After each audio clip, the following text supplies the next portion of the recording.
నమస్కారం. ఈ ఆసక్తికరమైన విశ్లేషణకు స్వాగతం. వ్యాపారం అనగానే ముందుగా మనకు గుర్తొచ్చేదే లాభాలు, కస్టమర్లు, బ్రాండ్ వాల్యూ కదా. కాని ఏ గొప్ప వ్యాపారమైనా సరే స్థిరంగా నిలబడాలన్నా, అభివృద్ధి పథంలో దూసుకుపోవాలన్నా తెర వెనుక రెండు అదృశ్య ఇంజన్లు నిరంతరం పనిచేస్తూనే ఉంటాయి. అవే ఫైనాన్స్ మరియు అకౌంటింగ్. ఈ సోర్స్ మెటీరియల్ ఆధారంగా అసలు ఈ రెండు విభాగాలు ఒక సంస్థను ఎలా నడిపిస్తాయి, అవి ఒకదానితో ఒకటి ఎలా ముడిపడి ఉన్నాయి అనే విషయాలను మనం చాలా సింపుల్గా, స్పష్టంగా అర్థం చేసుకుందాం. ఇంకెందుకు ఆలస్యం, ఈ ఎనాలిసిస్లోకి అడుగుపెడదాం.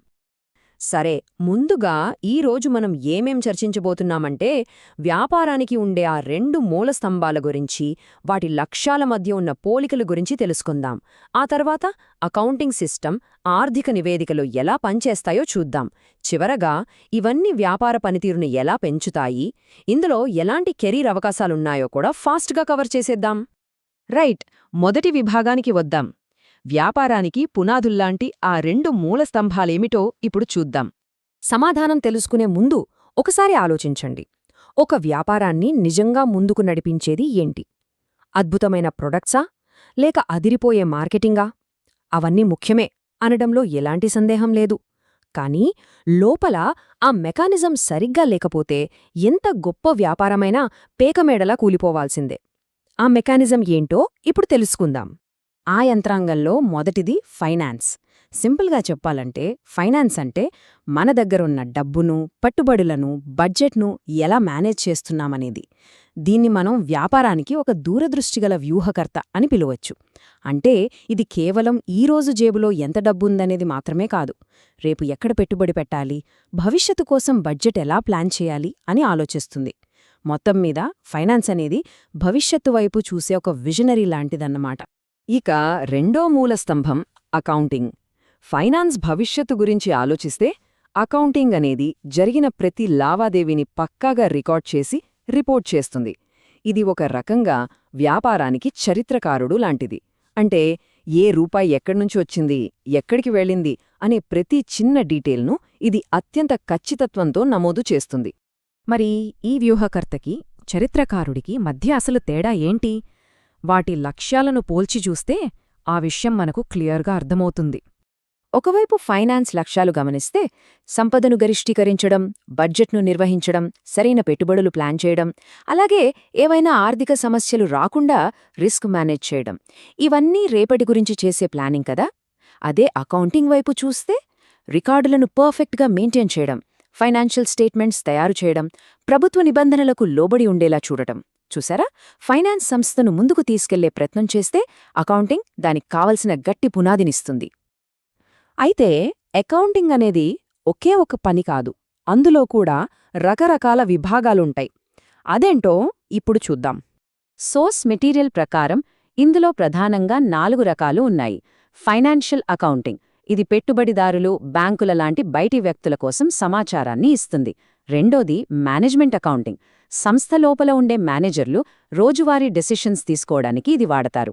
ఇక కాస్ట్ అకౌంటింగ్, ఇది చాలా ఆసక్తికరం. ఏదైనా తయారు చేయడానికి ఎంత ఖర్చవుతోంది, దాన్ని ఎలా తగ్గించొచ్చు అని ఇది లెక్కలు వేస్తుంది.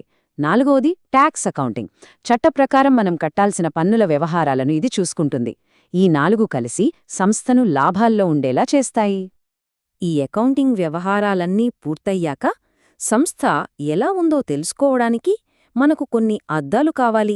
అవే మన ముఖ్యమైన ఆర్థిక నివేదికలు. ఇక్కడ మనం 3 అత్యంత కీలకమైన రిపోర్ట్స్ గురించి మాట్లాడుకోవాలి. బ్యాలెన్స్ షీట్ అనేది ఆ క్షణంలో సంస్థ ఆర్థిక స్థితి ఎలా ఉందో చూపే ఒక స్నాప్షాట్ లాంటిది. ఆస్తులేమున్నాయి, అప్పులేమున్నాయని ఇది చెబుతుంది. రెండోది లాభ నష్టాల నివేదిక, అంటే ప్రాఫిట్ అండ్ లాస్ స్టేట్మెంట్. ఒక నిర్దిష్ట సమయంలో ఎంత ఆదాయం వచ్చింది, ఎంత ఖర్చయింది అని ఇది చెబుతుంది. మూడోది నగదు ప్రవాహ నివేదిక, అంటే క్యాష్ ఫ్లో. అసలు చేతిలోకి ఎంత డబ్బు వస్తోంది, ఎంత బయటకు వెళ్తోంది అనేది ఇది ట్రాక్ చేస్తుంది. ఈ 3 కలిస్తేనే వ్యాపారం యొక్క రియాలిటీ మనకు అర్థమవుతుంది.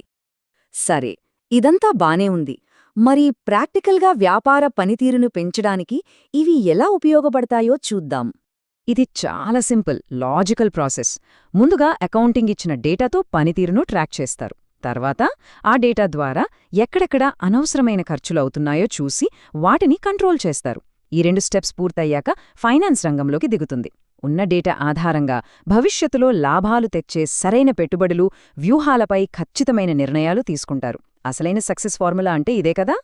ఇంత ముఖ్యమైన ఈ ఫీల్డ్లో కెరియర్ అవకాశాలు ఎలా ఉంటాయో కూడా తెలుసుకోవాలి కదా. అదే మన తర్వాతి అంశం. నిజం చెప్పాలంటే ఇక్కడ వృత్తిపరమైన అవకాశాలకు అస్సలు కొదవే లేదు.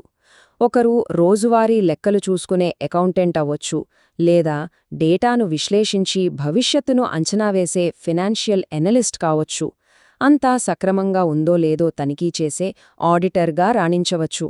అలాగే పెద్ద పెద్ద కంపెనీలకు నిధులు సమకూర్చే ఇన్వెస్ట్మెంట్ బ్యాంకర్ లేదా పన్నుల ప్రణాళికలు రచించే ట్యాక్స్ కన్సల్టెంట్ అవ్వచ్చు. ఈ స్కిల్స్ ఉన్న వాళ్లకి ప్రపంచవ్యాప్తంగా ఎప్పుడూ భారీ డిమాండ్ ఉంటుంది. సో ఇదంతా చూశాక మనకు అర్థమయ్యే ఒకే ఒక ముఖ్యమైన పాయింట్ ఏంటంటే, వ్యాపార వృద్ధికి, ఆర్థిక స్థిరత్వానికి ఫైనాన్స్, అకౌంటింగ్ రెండూ అత్యవసరం. అకౌంటింగ్ మనకు వాస్తవాలను కళ్లముందుంచితే, ఫైనాన్స్ ఆ వాస్తవాల ఆధారంగా రేపటి దారిని చూపిస్తుంది. ఈ రెండూ సామరస్యంగా పనిచేస్తే తప్ప ఏ వ్యాపారమూ నిలబడలేదు. ఇక ఈ విశ్లేషణను ముగించే ముందు ఒక ఆసక్తికరమైన ప్రశ్న. ఒకవేళ సరైన ఫైనాన్షియల్ ప్లానింగ్, ఖచ్చితమైన అకౌంటింగ్ రికార్డులు లేకుండా ఏ వ్యాపారమైనా ఎక్కువ కాలం మనుగడ సాగించగలదా? ఖచ్చితంగా లేదు కదా. వ్యాపార ప్రపంచంలో ఈ రెండు ఇంజిన్ల ప్రాముఖ్యత ఎలాంటిదో దీన్ని బట్టి మనకు అర్థమవుతుంది. మరో ఆసక్తికరమైన ఎక్స్ప్లెయినర్తో మళ్ళీ కలుద్దాం.